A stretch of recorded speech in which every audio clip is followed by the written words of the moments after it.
This is Vijay Bambani here, and I'm recording this video as usual from the safety of my house, obeying the lockdown instructions, keeping myself and my family safe by staying indoors. I hope you're following suit also. Now, I'm recording this video because I'm reminded of a story that I had heard in school or college, maybe, of two teenagers who are riding their bicycles downhill on a steep slope. Now, wanting to basically have fun and impress each other, one guy lets go of the handlebars and takes his hands off and he says, "Look, Sam, no hands, no hands." The other guy, in order to outdo his friend, takes his hands and feet off the handlebars and the pedals and says, "Look, no hands, no legs, no hands, no legs." Both of them try to outdo each other with similar stunts, letting go of the control of their bicycle. And guess what? After a few seconds, they're telling each other, "Look, no teeth, look, no teeth." So what basically happened was they took on risk more than they should have and wound up getting their teeth knocked out. Looking at the state of the market at this point in time, India specific and events that are transpiring in the markets around me, as I see the markets from my own point of view, I see that the risk has far exceeded the levels that I feel comfortable with. Let's take a case-by-case study of what's really happened in different asset classes. I have often talked about bonds. Now, there are two issues here with bonds actually. First of all, India's sovereign yield, which is the 10-year Government of India guaranteed bond, the yield on which is now within a kissing distance of 6%. Now, this is a decade and a half low, 15-year low.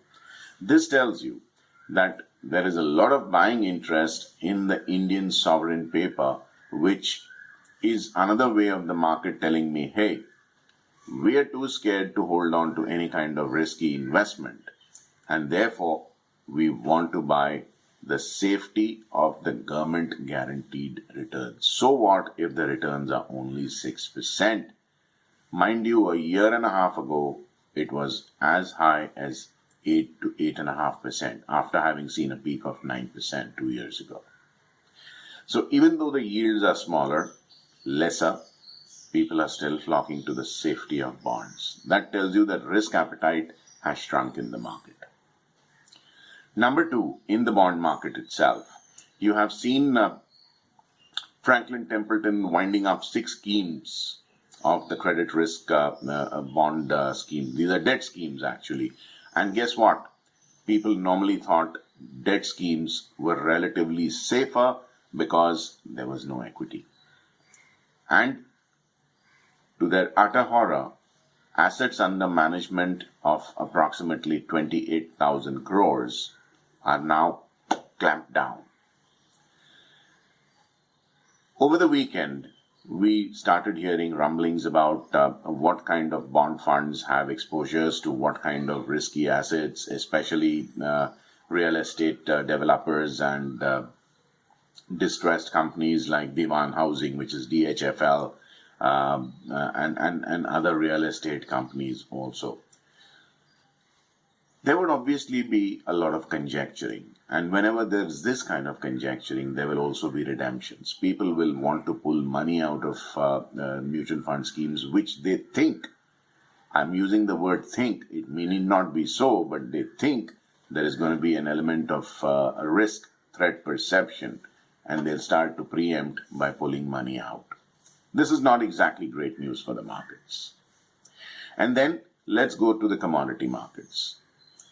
Thanks to the negative closing of the April futures of WTI crude oil, Western Texas intermediate grade crude oil, the commodity market sentiments are broken in India. The MCX has basically been under tremendous amount of pressure, as over 400 crores of trader money has gone down the drain. There are many brokers, including two of my own brokers, who've sent me communication saying they will not allow any fresh trades in crude oil. I am also hearing stories about how many brokers are not only not allowing trading in crude oil, but they are also targeting natural gas, and then just to play safe, no more trades in energy counters. So this basically tells you that the turnover on the multi-commodity exchange and the National Commodities and Derivatives Exchange, the NCDX, might just shrink further. So that leaves us with the last remaining asset class. We've talked about bonds, we've talked about debt funds, we have talked about commodities. Now we essentially come to equities.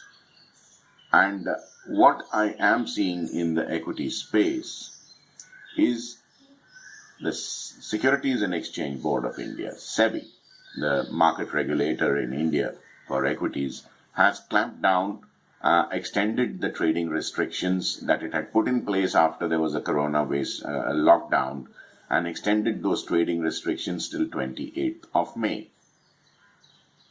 Now this is possibly what was required to be done under the circumstances, but what has really happened is that A, you cannot short sell the market, B, margins are raised exponentially, C, the kickoff from where additional margins called exposure or concentration margins has been tightened, and even if you were to sell for delivery, if you were to sell your own shares under some circumstances, for example, you do not have your shares lying in the pool account with your broker through whom you're going to sell the shares, you will have to pay 30% margin, which is value of those shares, as deposit before you can actually sell your own stuff.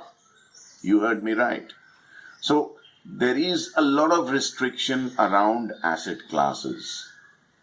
Bond yields are falling, which means you'll have to invest a whole lot more money into sovereign guaranteed bonds to be able to earn the same kind of interest that you were receiving barely 2 years ago, which means fixed income investors are distressed.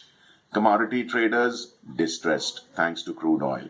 And to add to all the confusion out there, Donald Trump has now threatened blowing up Iranian warships if they were to interfere with the US Navy. Donald Trump has also sent his ships in the South China Seas, basically saber rattle and kind of raise the level of rhetoric with China. That's likely to make crude oil prices fairly edgy. Now coming to currencies, we've all seen how the USDINR briefly but convincingly crossed over 77 before kind of easing back to 76.25, 76.5. That means that we are now importing inflation. Everything that is imported will now become a whole lot more costlier. And remember, after independence, India has always been a net importer. So all four asset classes are basically giving you little choice or little room and leeway for trading. If you are going to try and get too aggressive and too innovative in trying to snatch money from the market, which is in no mood to give you easy profits, you're trying to do something similar like trying to yank meat out of the jaws of a hungry lion. It's not going to be easy. What am I suggesting you do? Scale back, cut back, reduce your exposure footprint in the market, especially the trading markets for now. Believe me, there are times when not doing anything is also a plan. And there are a whole lot of times when discretion is better than valor.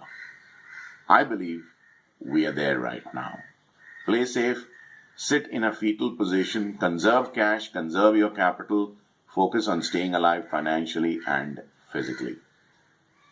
Before I sign off from this video, let me remind you to like this video if you're watching this on YouTube.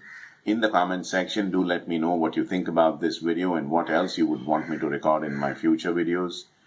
Do not forget to recommend this video to your family and friends, and help me spread the cult of knowledge-based investments and trading. And join me on Equity Master's Telegram channel with the handle Equity Master Official. I post 2 to 3 updates every day, Monday to Friday, and I'd love you to read them. Do take very good care of your trades and investments. Stay indoors, stay safe. Vijay Bambani signing off for now. Thank you. Also, do not forget to subscribe to my free email newsletter, Fast Profits Daily, and get my free guide, How to Trade Markets Like a Pro.